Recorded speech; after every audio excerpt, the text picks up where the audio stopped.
Hey everyone. A lot of us are out here trying to build a solid financial future, right? For ourselves and our families. That feeling of independence.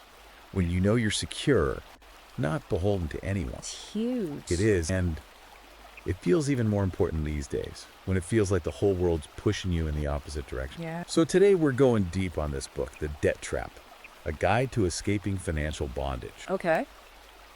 And this book, it gets into how debt really works, the mechanics of it, but it also digs into how debt messes with your head. Yeah. Especially for men. Right. Right off the bat, it hits you with this stat. Over 60% of Americans say they just don't get financing. Wow. Yeah, that's a pretty big red flag, right? Huge. Yeah. So the big question is, can we break free from this debt trap and actually achieve real financial freedom? That's the goal. Let's find out. Yeah. What's fascinating to me is how the book goes beyond just the numbers. It really dives into the emotional weight of debt, the stress, Yeah. the anxiety, how you can chip away at your self-esteem. It's powerful stuff. The author uses the term financial bondage. Oh, yeah. Which is a pretty striking way to describe that feeling of being trapped, right? Yeah, that financial bondage idea, that really Yeah. stuck with me. It's like being chained to your debts. Yeah. You're not just owing money, you're carrying this constant worry, this weight, maybe even feeling like you're failing your family because of it. It's heavy stuff. It is. And to understand how deep this goes, the book points out this insane figure. $164 trillion in global debt. Trillion with a T. Trillion with a T. Yeah. It's almost impossible to even wrap your head around a number that big. Yeah, no kidding. It really shows how pervasive debt is. It's not just a personal problem, it's country, it's entire systems. It's this whole web of high interest rates, this societal pressure to spend, and that lack of financial education that we were just talking about. It all adds up to make this debt trap feel inescapable. For a lot of people... Okay, so let's talk about something the book focuses on. The pressure on men to be the provider. Yeah. The one who's supposed to bring home the bacon, protect the family, be financially solid. It's a classic expectation, but is it actually helpful? That's a great question, and it's where things get really interesting. Okay. The book argues that this pressure can actually backfire. Men might feel forced to keep up appearances, right? Buy that new car, take on more debt just to look like they've got it all figured out. It's like a facade. It is. And the thing is, this whole idea of what a man should be, this sometimes toxic masculinity, can actually prevent men from reaching out for help when they're drowning in debt. Right. It's like they're supposed to just tough it out alone, which can be incredibly isolating. Absolutely. There's a story in the book about John, Yeah. a father of two. Okay. He's buried in debt after a medical emergence. His wife can't work because of it. He feels this enormous pressure to be the strong one, the one to handle it all himself. Yeah. But the stress is just eating away at him. Anxiety, isolation, the whole 9 yards. Yeah, I remember that story. It really paints a picture of how this pressure can impact a man's life in every way. John's story raises a crucial question. What's the price of this silence? The book argues that financial stress on men is often a silent crisis. It can lead to depression, substance abuse, even suicide. It's a wake-up call. We need to break down these stereotypes and create space for men to talk about their financial struggles openly and honestly.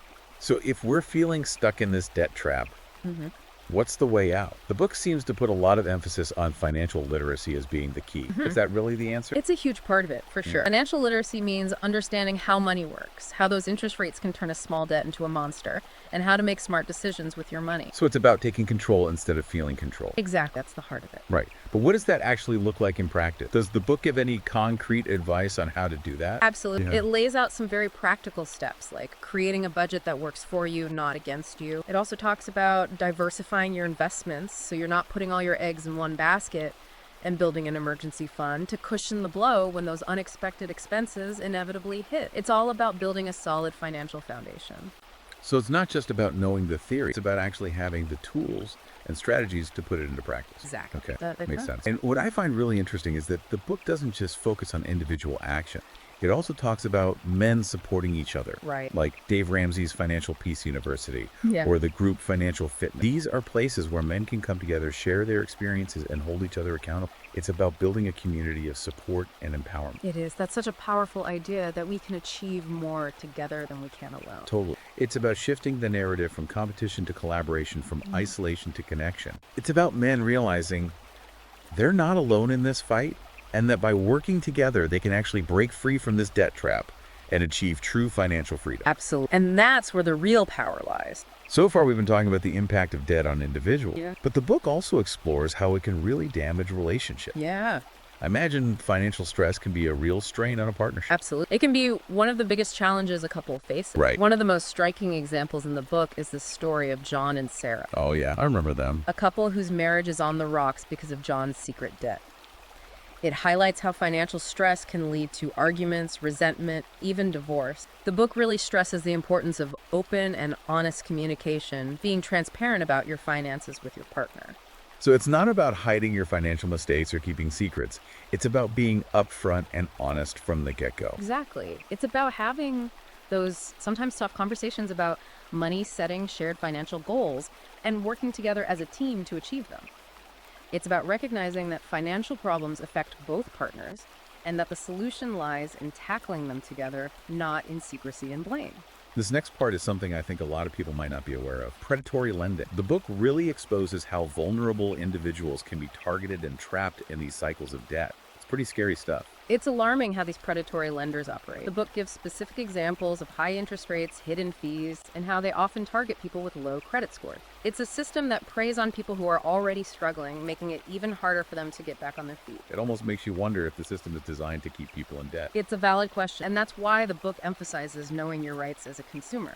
It mentions specific laws like the Truth in Lending Act and the Fair Debt Collection Practices Act that are designed to protect you from these predatory practices. So it's about being proactive, educating yourself, and not being afraid to fight back. Exactly. It's about recognizing that we have power as consumers and we don't have to be victims of these predatory practices. Okay. We've been talking about personal debt, but the book also zooms out to look at the global debt landscape. That feels like a whole other level of complexity. It is. And the book argues that debt isn't just a personal problem, it's a global one. It uses the example of Greece, a country whose economy was basically crippled by unsustainable debt. It's a cautionary tale about the consequences of overborrowing, not just for individuals, but for entire nations. It can lead to economic and social turmoil that impacts everyone. Like a domino effect, right? One country's debt crisis can trigger a chain reaction across the entire global economy. That's right. And the book makes the point that understanding this global context can actually help us make smarter decisions about our own finances. It's about seeing the bigger picture, realizing that our individual choices are part of a larger system. Responsible borrowing and lending aren't just good for our personal finance. They contribute to a healthier global economy for everyone.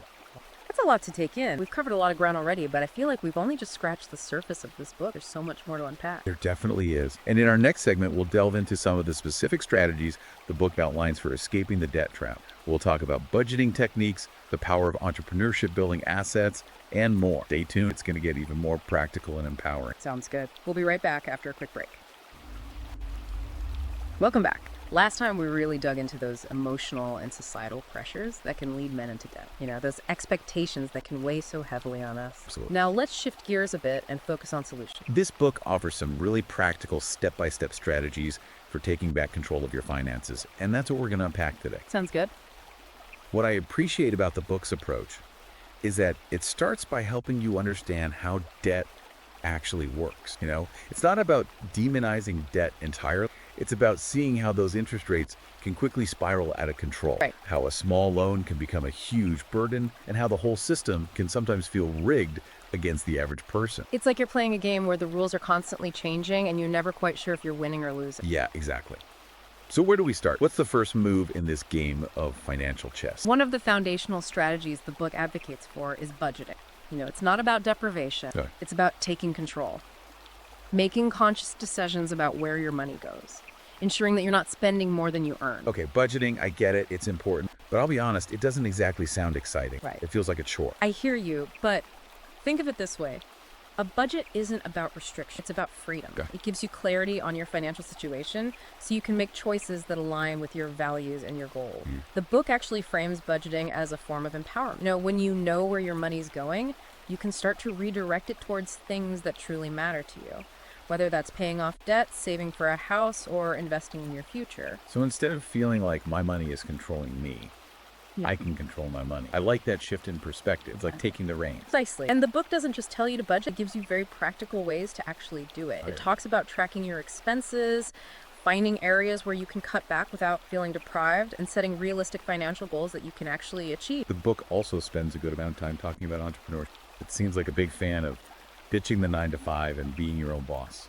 What's interesting is that the book sees entrepreneurship as a path to financial independence. It's not just about making money, it's about taking control of your income, building something of your own, and breaking free from the limitations of a traditional job. I can definitely see the appeal of that. But let's be real, starting a business is risky, especially if you're already dealing with debt. Of course, it's not a decision to be taken lightly. Right.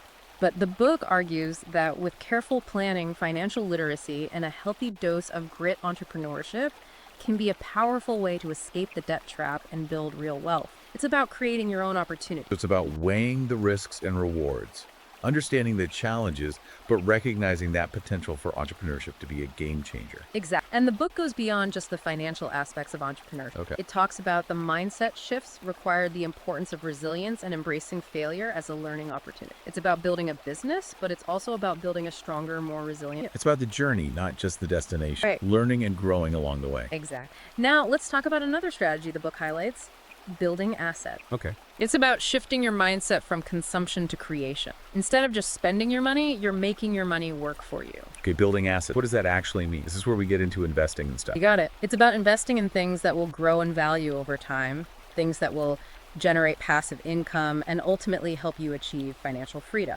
The book talks about different asset classes, including real estate, stocks, bonds, even precious metals. It's about creating a diversified portfolio that works for you. So it's not just about hiding cash under the mattress. It's about putting your money to work. But this sounds like it requires some serious financial knowledge. What if you're not a Wall Street expert? That's where continuous learning comes in. The book encourages readers to constantly be educating themselves. Yeah. Read books, take courses, seek advice from financial professionals. It's about understanding that financial literacy is a journey, not a destiny. You're always learning, always growing.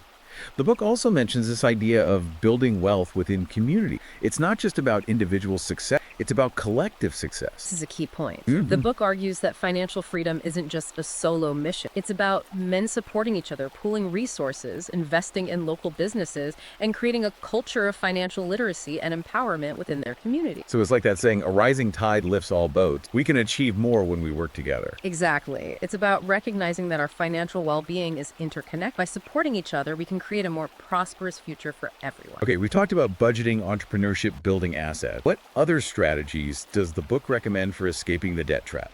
One of the most important things the book emphasizes, and this might sound simple, is having a positive mindset. Okay. It's about believing in your ability to achieve financial freedom even when things feel tough. It's about knowing that setbacks are temporary and that with persistence and determination, you can overcome anything. That's easier said than done, right? Especially when you're feeling buried under debt and financial stress. Absolutely. But the book offers practical ways to cultivate a positive mindset, such as practicing gratitude, focusing on your strengths, and surrounding yourself with supportive people. It's about shifting your focus from what you lack to what you have and what you can achieve. So it's about taking control of your thoughts, focusing on the positive, and believing in your ability to create a better financial future. You got it. And don't forget the importance of having a support system. Find people who understand your struggles, who can offer encouragement, advice, and hold you accountable. Those connections can make a world of difference. It's not just about the numbers, it's about the people. It's about human connection, support, and understanding. Right, a financial freedom isn't just about reaching a certain net worth. It's about living a life of purpose and meaning, surrounded by people who believe in you and support your journey. Okay, so far we've discussed budgeting, entrepreneurship, asset, building a positive mindset, and having a supportive network. What else should we add to our financial freedom toolkit? The book talks a lot about the importance of financial transparency and communication in relationships. Open and honest conversations about money are essential for building trust, avoiding conflict, and achieving those shared financial goals as a couple. So it's not just about having your own finances in order, it's about being on the same page as your partner. Absolutely. The book encourages couples to have regular money dates where they can sit down and discuss their income, their expenses, their debts, and their goals. It's about setting shared financial goals and working together as a team to achieve them. Communication is key, right? It's about being open and honest, even when it's uncomfortable. Exactly. The book argues that financial problems often stem from a lack of communication, from secrets and hidden debts that can create resentment and distrust. By being open and honest with each other, couples can build a much stronger foundation for their relationship and their finances. I think a lot of people might avoid those conversations just because they can be awkward or even lead to arguments. I get it, but the book frames these conversations as an act of love and respect. It's about showing your partner that you trust them enough to be vulnerable, to share your financial struggles, and to work together to find solutions. That's a great perspective. It's not about blame or judgment. It's about teamwork and support. Right on. And the book offers tips for having those conversations, like setting a regular time to talk, being respectful of each other's opinions, and focusing on finding solutions together. The book also talks about teaching financial literacy to our children. Yeah, That seems like such a crucial part of breaking that cycle of debt. absolutely. The book argues that financial education is one of the most valuable gifts we can give our kids. It's about equipping them with the knowledge and the skills they need to make informed financial decisions, avoid debt, and achieve financial independence. It's about setting them up for success, Right. giving them the tools they need to navigate the financial world with confidence. Exactly. And the book offers advice on how to have these conversations with kids, like starting early, using age-appropriate language, and making it fun and engaging. So it's about integrating financial literacy into their education from a young age. That's the idea. And it's not just about teaching them facts and figures. It's about instilling healthy financial habits and values, like saving, spending wisely, and avoiding debt. This all sounds great, but I'm sure there are men out there who are listening and thinking, this is all well and good, but I'm already in debt.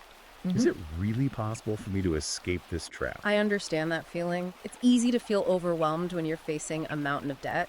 But the book's message is one of hope and empowerment. It argues that no matter how much debt you have, it's possible to break free and achieve financial freedom. But how? Where do you even begin when you're feeling so stuck? The book outlines a very clear path. It starts with taking ownership of your situation. Acknowledge the problem, face your fears, and make a commitment to change. That sounds like a big step, just acknowledging it and making that commitment. It is. But the book emphasizes that it's the most important step. It's about taking responsibility for your choices and recognizing that you have the power to create a different future. So it's about shifting from a mindset of victimhood to a mindset of empowerment. Precisely. And the book provides practical steps to make that shift, like setting clear financial goals, creating a budget, and seeking professional help if needed. So it's not about dwelling on past mistakes. It's about focusing on what you can do right now to change your financial future. That's it. And remember, the book also stresses self-compassion. Everyone makes mistakes. Financial struggles are common. You're not alone in this. That's a really important message, especially for men who might be struggling with shame or feeling inadequate because of their debt. Absolutely. The book encourages men to be kind to themselves, forgive themselves for past mistakes, and focus on building a brighter future. Now let's talk about something that I think a lot of men struggle with, asking for help. It can be really tough to admit you need help, especially when it comes to finances. It's a great point. The book acknowledges that men are often conditioned to be independent and self-reliant, which can make it hard to reach out when they're struggling. But it argues that asking for help is not a sign of weakness, it's a sign of strength. It's about recognizing that you don't have to go through this alone. There are people who can help, resources you can tap into. Exactly. The book encourages men to reach out to their support system, seek advice from financial professionals, and utilize resources like debt counseling and credit counseling services. So it's about breaking down those barriers and recognizing that there's no shame in asking for help when you need it. And the book also highlights the value of having a mentor, someone who has walked the path of financial freedom and can offer guidance and support along the way. Having a mentor can provide advice, accountability, and encouragement, which can be incredibly valuable when you're trying to escape the debt trap. Absolutely. The book gives some great advice on how to find a mentor and build that relationship.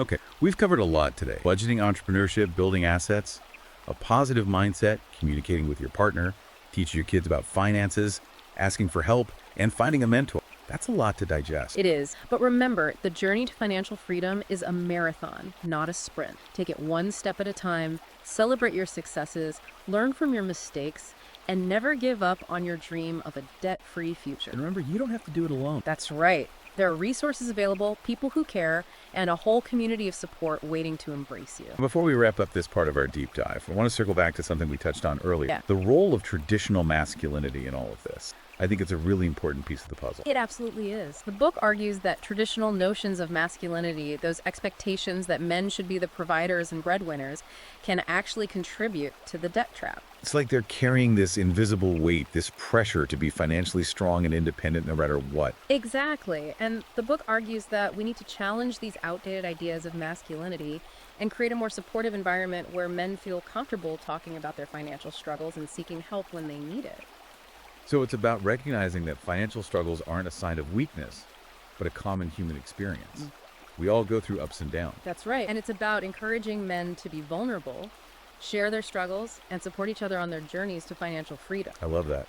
It's about breaking down those walls of isolation and building a community of support where men can be open and honest about their financial challenges and work together to find solutions. Exact. The book offers some practical tips for building that community, like joining support groups, finding a mentor, and simply being open and honest with the men in your life about your financial struggle. This has been a really insightful discussion so far. We've covered so much ground, but I feel like there's still more to explore in the debt trap. What else will we be diving into? In our next and final segment, we'll get into the legal side of debt consumer rights and the bigger picture of financial control in the world today. We'll also talk about self-care and the importance of resilience in overcoming financial challenges. It's going to be a fascinating and empowering conclusion to our deep dive. I'm looking forward to it. See you next time. Welcome back to the deep dive. In this final part of our exploration of the debt trap, we're going to zoom out a bit and look at some of the bigger systems that can contribute to financial struggles, especially this idea of how the law and financial control kind of intersect. We'll also talk about some strategies for building resilience and navigating those mental and emotional challenges that often come with debt. Yeah, this is where things get really eye-opening. Right. We've talked about personal responsibility, but the book also shines a light on how the system itself can sometimes feel rigged against us. It's like you can be doing everything right, trying to be responsible, but there are these forces working against you. It can be really frustrating. Absolutely. And one of the things the book digs into is predatory lending. Oh, yeah. It's a pretty sobering look at how certain lenders specifically target people who are already vulnerable. Maybe they have low credit scores, or they haven't had access to good financial education. And these lenders use high interest rates, hidden fees, and confusing terms to trap people in these cycles of debt that can be incredibly difficult to escape. It's like they're preying on people who are already struggling, making their situation even worse. It is. And the book argues that this isn't just a moral issue, it's a systemic one. It points to the role of government regulations or the lack thereof in allowing these predatory practices to flourish. So it's about understanding the laws and regulations that are supposed to protect us, but also how those systems can be manipulated or weakened, leaving people vulnerable to these predatory lenders. Exactly. The book highlights specific laws, like the Truth in Lending Act and the Fair Debt Collection Practices Act, that are designed to protect consumers. But it also shows how those laws aren't always enough. They can be circumvented or weakened, and borrowers can be left at risk. It can feel like a David versus Goliath situation sometimes. Yeah. How can the average person fight back against these powerful institutions? It's a good question, and the book stresses the importance of knowing your rights as a consumer. It encourages readers to educate themselves about the laws, read the fine print before signing any financial agreements, and seek legal help if they believe they've been treated unfairly. So it's about being informed, being proactive, and not being afraid to stand up for yourself, even when it feels intimidating. Right. It's about recognizing that we have power as consumers, even in the face of systems that can feel rigged against us. The book also dives into the global debt landscape, particularly the impact of debt on developing nations. Right. That feels like a whole other level of complexity. It is. And the book uses the example of Greece, which was hit hard by a debt crisis, to illustrate the potential consequences of excessive borrowing. You know, it's not just about individual finance, it can destabilize entire societies. It's like a domino effect, right? Yeah. One country's debt problems can trigger a chain reaction that impacts the global economy. That's right. And the book argues that understanding this global context is crucial for making informed decisions about our own finances. It's about recognizing that our individual choices are connected to these larger economic forces. You know, responsible borrowing and lending aren't just good for our personal finances. They contribute to a more stable and prosperous future for everyone. It's a reminder that we're all interconnected and our actions have consequences beyond our own wallets. Absolutely. It's about seeing the bigger picture. Now let's shift gears a little bit and talk about the psychological and emotional impact of debt. We've talked about the stress, the anxiety, the shame, the feelings of inadequacy that debt can trigger. But the book also offers strategies for building resilience and navigating those challenges. That's so important. It's easy to get caught in a spiral of negativity and despair when you're struggling financially. It is. You can feel like you're drowning. Yeah. And that's why the book emphasizes self-care, both physically and mentally. It encourages readers to take care of themselves, get enough sleep, eat healthy foods, engage in activities that bring joy and reduce stress. It's about recognizing that taking care of yourself isn't selfish. It's essential for being able to tackle those financial challenges effectively. You can't pour from an empty cup, right? Right. It's about building a strong foundation, physically and mentally, to help you weather the storm. The book also talks about the importance of having a positive mindset.